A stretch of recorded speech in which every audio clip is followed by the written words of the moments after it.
This is Seattle Kitchen with chefs Tom Douglas and Terry Rotaro on the all-new Cairo Radio Weekends. Welcome to the Seattle Kitchen. It's Chef Tom Douglas. And Terry Rotaro, the chef in the hat. And Katie on the go. Oh my God, this is so fun. We're here at VS6. It's our first Cairo Radio brunch show of many, I hope. We're looking forward to see how this works. If you hear noise in the background, it's Terry couldn't cook today because for some reason, I'm not sure. You have better things to do, but we have Terry Chef here. I didn't say I couldn't cook. Who said I couldn't cook? Well, you've never seen cooking. We have our first crowd today. Yes, and so I brought someone So you're with nervous? me. So you brought someone you could... I brought Chef Rob with me. What do you want from me? Okay, I just thought maybe you were a little nervous. We are a little bit nervous here today. Shelly's on the board. Tina's out running the front. We have Heritage Spirits here with their vodka and their gin and their, looks like delicious bourbon. I might have to try that. Well, I'm going to be actually making a Bloody Mary for our guests that are coming in studio today. So you'll get to try a little bit of booze later, Mr. Douglas. I like it. I like getting started with a little booze. And later on, I'll be demoing Il Flottant, and you will be demoing... a strata. My wife makes a delicious strata that we have every Christmas morning. It's in our new Dahlia Bakery cookbook, and so I'm going to demo that, and we're going to taste a bit. So we're going to have a good time.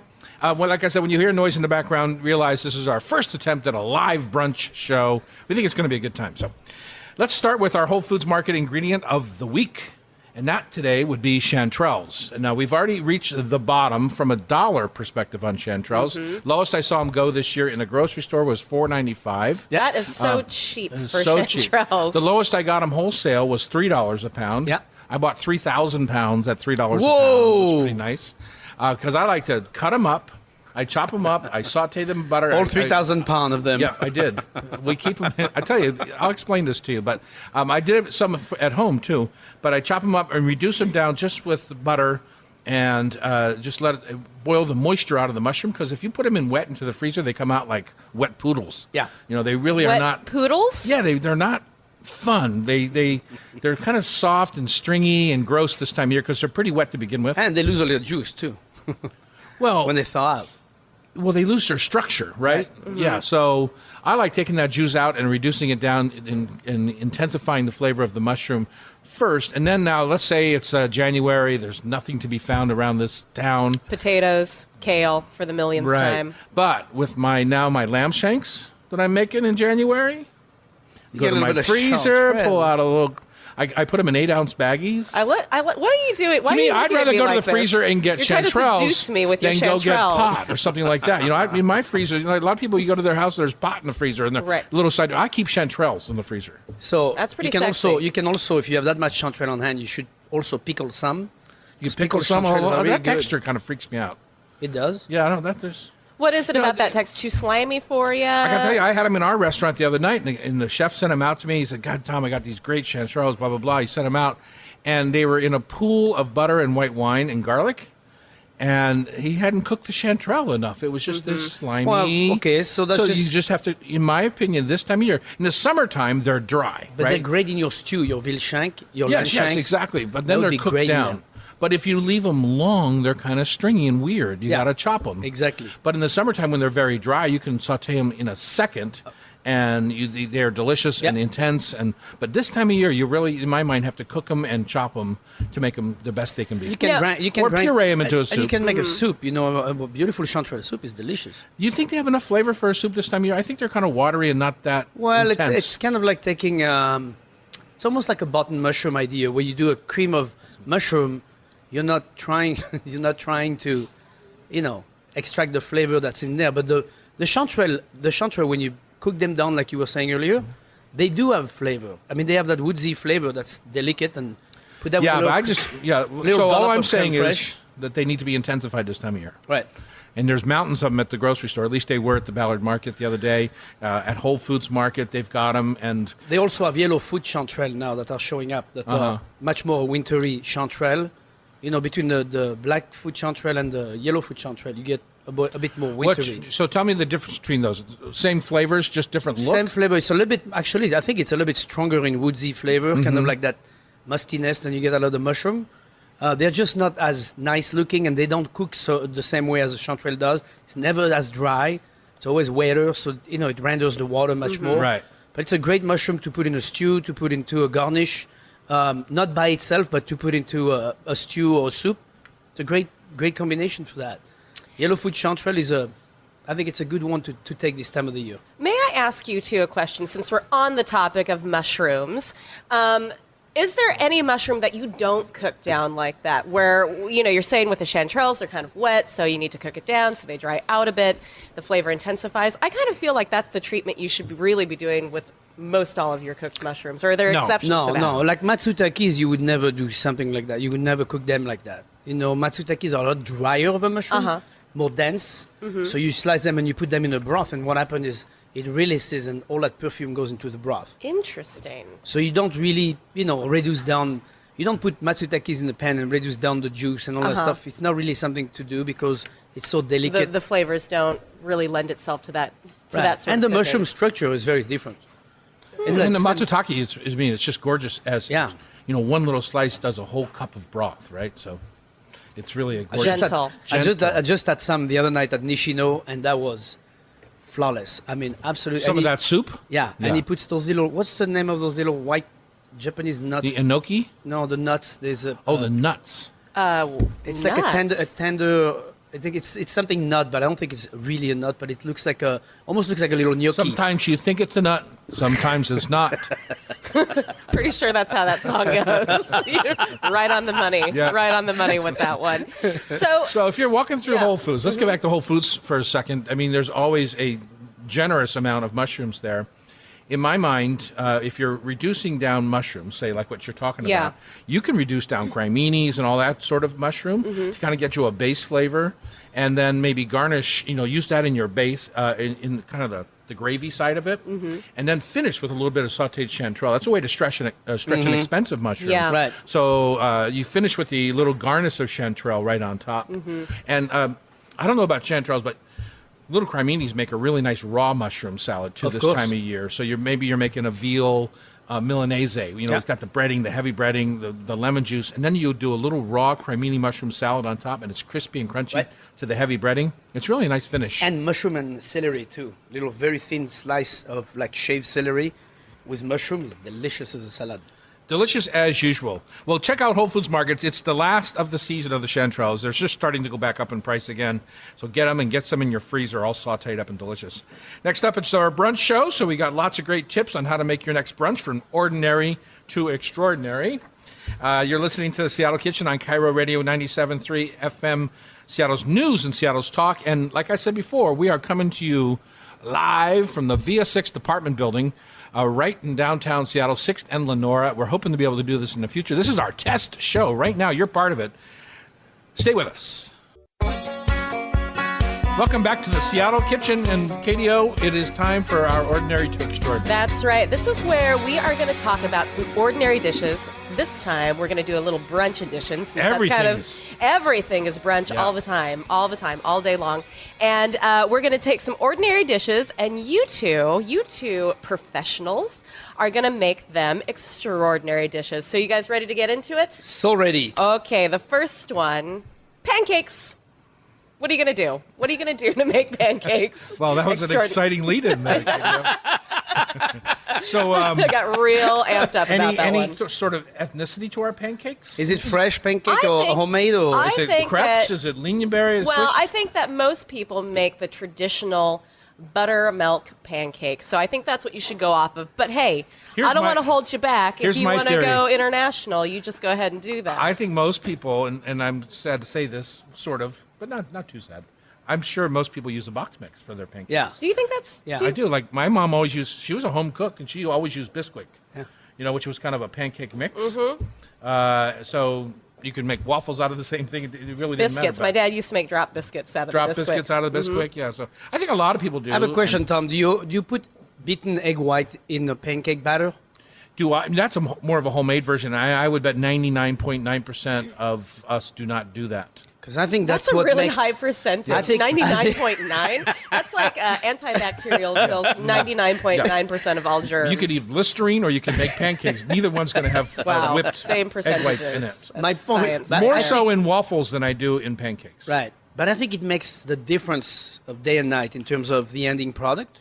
Because Yeah, I it's so don't. much, It's lighter. so much yeah. lighter. Yeah, I and understand.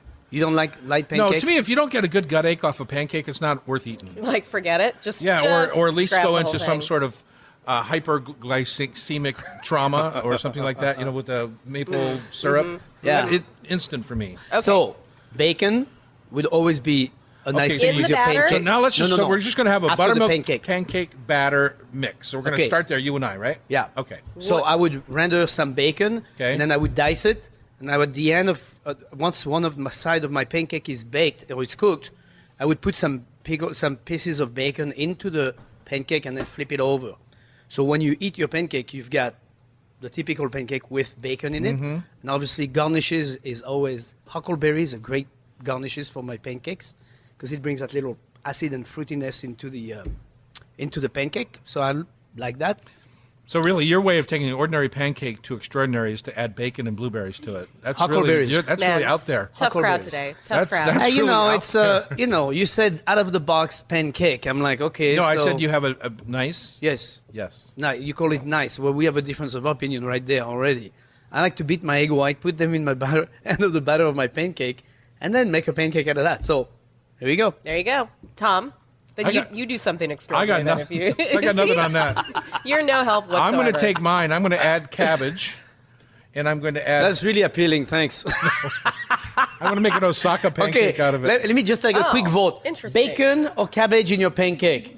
Raise your hand. Bacon. Cabbage. Okay. Cabbage. Tina, you on diet? And then I'm going to take some of those frozen chanterelles that I have in my freezer. Uh-huh. No. Yeah, I was going to say, this is getting really weird. We're just going to move on to the No, next but I think, ordinary I dish. say that, but I bet that would be a pretty delicious pancake, a little chanterelle pancake. No, chanterelle would be, yeah. I think Cabbage, that'd I'm be not so pretty sure. darn delicious. I was Okay. thinking that Osaka pancake that we serve at Tanaka-san with cabbage, bacon, shrimp, and you That griddle bonito both flake sides on of the top. with a little mayonnaise. Yeah, I it's am a good. sucker for that, Okay. I got to say.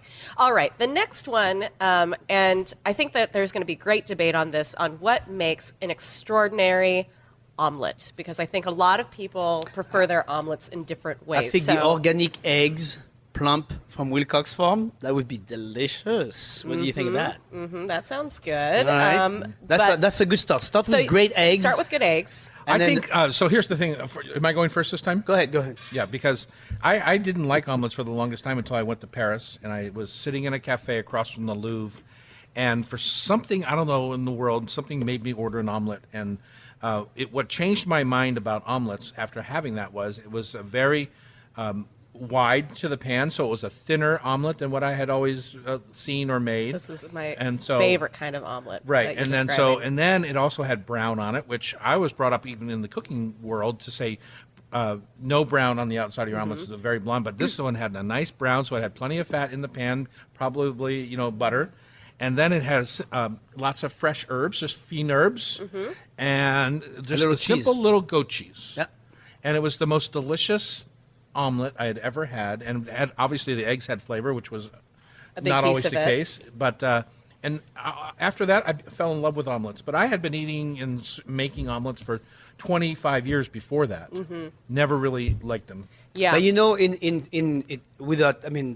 in Paris, often you eat an omelette kind of like a filler during meals, or if you're late for lunch, it's 3 o'clock in the afternoon, you eat an omelette and a green salad. If it's 10 o'clock at night, you haven't had dinner yet, you eat an omelette and a green salad.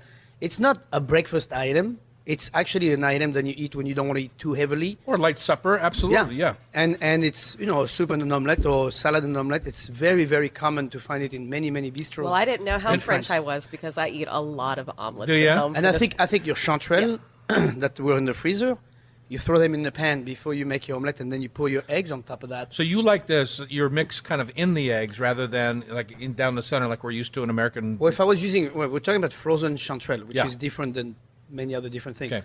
Because of that, I would put them in the egg. I put my egg on top of the chanterelle in the pan, Mm-hmm. and I put a little bit of that goat cheese, then roll that omelette, and it would be coming. And but you know that. Yeah, I love you like runny a omelette. mushy omelet. I like a brown cooked. I like my eggs cooked. On the outside, yes, it should be. And you know why it's brown usually? Because they use those thin Those metal thin black pan. iron pans. Yeah, black iron pan. yeah. Really, really tasty. And you have to use those pans. You kind of have to use a lot of fat, which Yeah. doesn't hurt the taste. Yeah, I was going to Yeah. say that's not a problem to me. So we have one quick minute, so we're going to do one last thing to go with our pancakes and our omelets, which is a mimosa. Is there a way to make a mimosa even more extraordinary than it already is, Yes. given its champagne and orange juice nature? I would not use orange juice because I'm not a big fan of Well, then mimosa. that's not a mimosa. Well, by here's the the thing. way. Most people don't use champagne, but I got to tell Exactly. you, a really decent, not super expensive, a really decent champagne makes a big difference. Exactly. As far as the overall kind of depth of flavor. Most people use Corbel or just a Something lighter cheap, style bubbles, and champagne really makes a big difference there. And fresh squeezed juice. I think that Oh, actually makes obviously. a huge difference too. I'm just going to go ahead and add that in there.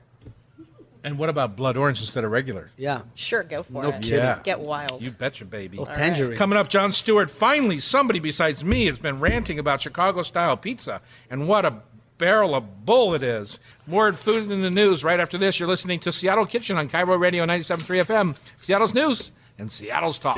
You're listening to Seattle Kitchen with chefs Tom Douglas and Terry Rotaro on the all-new Cairo Radio Weekends.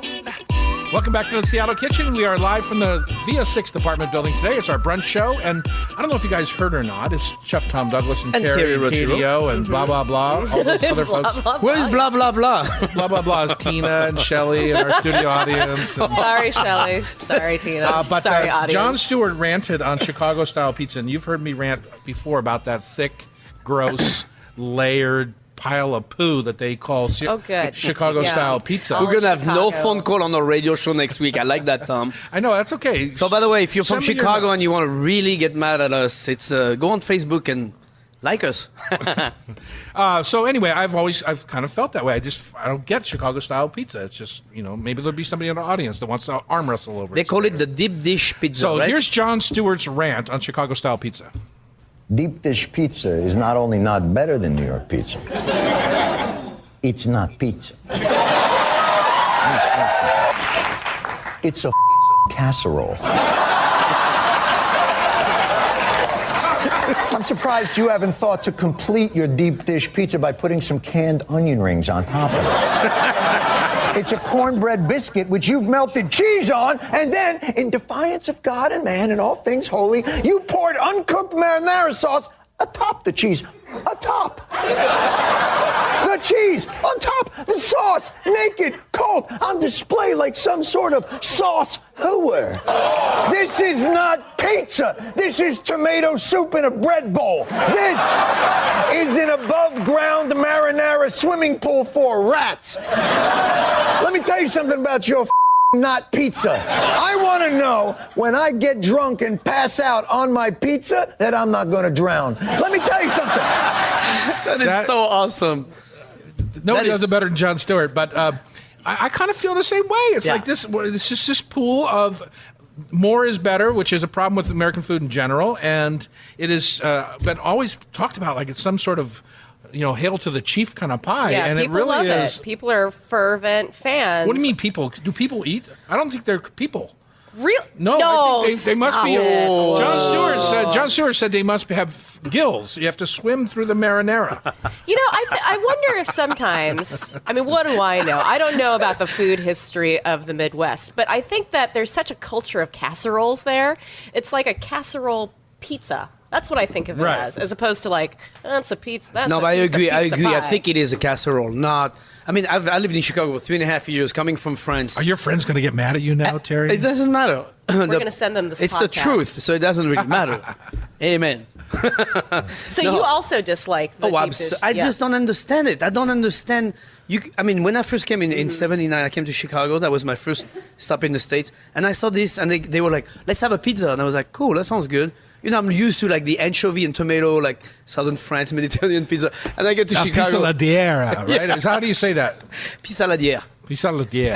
And then you get to Chicago, and it's like 3-inch thick, and I'm like, that's a stew, that's a quiche. It's like it's not a pizza. So what makes the perfect pizza to you guys then? If you are going to hate on all of Chicago's pizza, right. what are you looking for? Well, if you want to look at my, if the difference, say for example, some people, Sirius Pie gets rated in the top 10 pizzerias in America all the time. Sure does. And then locally, sometimes people say, it's not a pizza, it's focaccia, or it's too bready, or it's whatever. Flatbread with right. stuff. And now we have this home remedy pizza, which is a totally different style of pizza, which is much more like a New York slice, but so much better because New Yorkers don't know jack about pizza either. Well,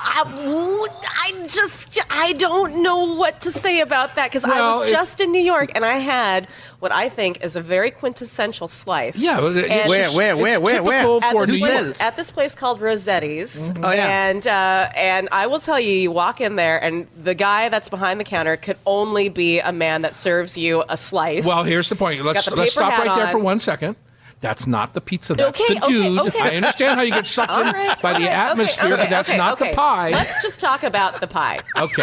Let's just talk about the pie. There is a slice there. It looks It's been there for like, about 8 hours. It just looks awful. It Yeah. really does. No, Like, they I do have agree high with you. turnover, Tom. It looks awful. It's got what I imagine is canned black olives and canned mushrooms on Canned it. mushrooms, no doubt about it. Okay. And it was my first slice, and I was like, I just don't know how this could be good. I just don't know. Right. And then they stick it in the oven, and it is somehow delicious. But it's delicious like It's fine for what it is. It's what you expect. it's. I tell you how it's delicious. Trashy good to me. Trashy good. It's trashy That's it. Right good. there is trashy It's good. delicious, like Dick's Burger at 2:00 in the morning. So here's my challenge Yes. now. Go downstairs to Home Remedy. You try that because that's my version. Right now, because I am hungry. That's my version of a New York slice. And you can't tell me, I mean, I've had pizza all over this country, that crust isn't better than any New York slice kind of place. Right downstairs. Terry's had it. He'll tell you. I've been there. I've had it many Yeah. times, and that's the style. delicious. It is But- definitely well done. Just because Bruno's behind the counter in Brooklyn doesn't make We it a don't good know if that's slice. his name. We We know. don't know if it's okay, that's Vito. his name. I'm sorry, it's not Bruno. It's Vito. I'm just saying that trashy good has its place, and that like your pizza is going to be far and above better, sure.